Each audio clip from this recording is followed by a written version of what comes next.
саженцы, например, те, которые мы должны пересаживать и отсаживаем от материнского растения. Вот материнское растение, а вот усы, и вот этот вот ус тоже, это самое от саженца, от вот этого вот. Значит, ну это более маленькое растение. Независимо от того, какими они будут, маленькими, очень маленькими или побольше, саженец, буквально в прошлом году размноженный, ему 2-3 месяца, и он ушел в зиму перезимовый. Вот таким образом мы его берем с комом, выкапываем, и он готов к пересадке. С комом земли. Почему с комом? Потому что видите, что корневая система достаточно хорошо развита у растения. Вот, точка роста. И листики, в общем, нормальные, здоровые.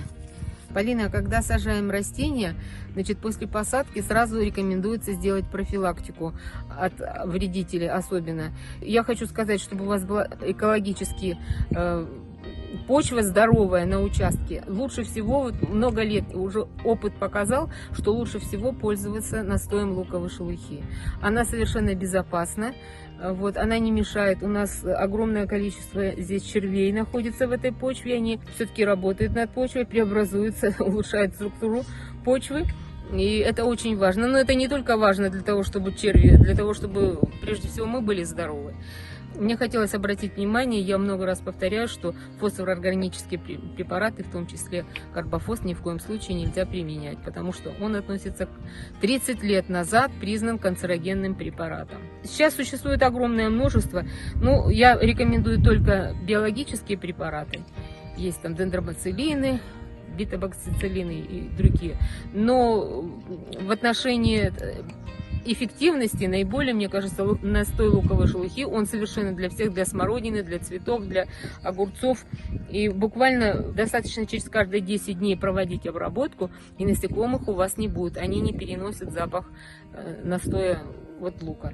Но настой луковой шелухи готовится следующим образом. Берется горсть сухого чешуи луковой и в литровую банку или, может быть, там в другую посуду. Кипятком варить не нужно, ни в коем случае заливаете крутым кипятком и настаиваете в течение суток. И вот этим раствором, он должен быть заварки крепкого чая, и растения обрабатываются. На одно растение сколько там миллиграммов или граммов? Нет, не миллиграммы, это у вас опрыскиватели. И вот хорошенечко нужно в точку роста попасть. Обязательно точку роста, листики, вокруг почвы все обработать настоем луковой шелухи. Этого будет достаточно. Над грядкой, где у нас посадка будет производиться, значит, натягиваем шпагат для того, чтобы растения были ровно у вас посажены. И вот с помощью линейки, вот такая обыкновенная полевая линейка. Растения сажаем через 30 сантиметров друг от друга. Значит, то есть вот здесь растение у нас будет 60 сантиметров, 90, это вот тут. Это если у вас в один ряд. Если вы предусматриваете в 2 ряда посадку, двухстрочную, значит, тоже 30 сантиметров от этого колышка, значит, между строчками у вас тоже будет 30 сантиметров. Вот таким образом, да. Но растения у вас будут размещаться не друг против друга, а в шахматном порядке. Вот таким образом. Понятно? Здесь вот тоже 30. Вот при такой посадке она наиболее оптимальна, площадь питания для растений. Вот. И, значит, выкапываем лунку. Лунку такую, значит, по размеру вашего саженца. Лунка должна быть. Сюда добавляется перегной. Затем обязательно основные элементы питания. Азот, фосфор и калий. Предпочтительно, конечно, лучше не использовать, поскольку земляника, она любит почву с кислотностью где-то 5,5, 6,5, а у нас почвы засоленные, то есть 7 и более, выше. Поэтому, значит, для того, чтобы не усугублять, не засолять почву, не нужно применять удобрения комплексные: азофоску, амофоску, нитрофоска есть, значит, это там, где, значит, присутствует хлористый калий, и хлористый калий в том числе. Хлористый калий, если калий нужен обязательно растениям, калий лучше всего заменить сульфатом калия. Из азотных удобрений лучше всего, можно мочевину использовать, но предпочтительнее, конечно, аммиачная селитра, и суперфосфат тоже обязателен. Значит, примерно в общей сложности у вас не должно, если мы на квадратном метре не более 10 грамм. Но мы не на всю площадь удобрения распределяем, а непосредственно в лунку. То есть, значит, у вас на квадратном метре где-то 5 растений, то есть 20 граммов азота, 20 граммов суперфосфата и 20, примерно 20-25, ну, в таких пределах. Надо обязательно следовать рекомендациям тем, потому что я не могу сейчас точно сказать, какими вы удобрениями будете пользоваться. У них разное процентное содержание.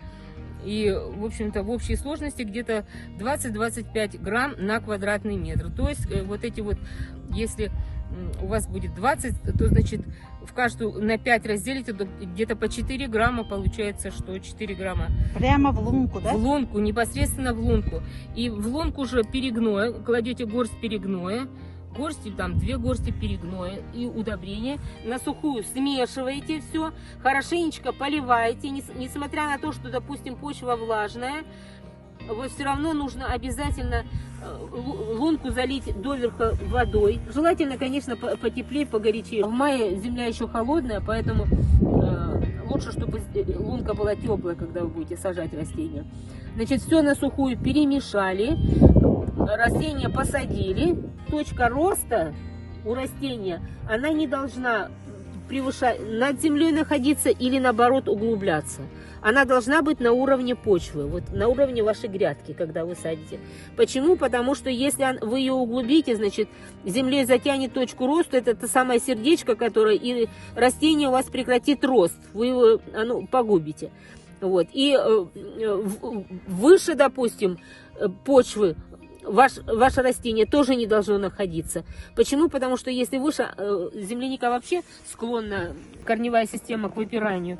Ну, они поднимаются с возрастом, земля оседает и выпирает корневая система, и тогда подмерзание чаще случается. Поэтому вот следовать рекомендациям нужно точно, чтобы точка роста находилась на уровне почвы.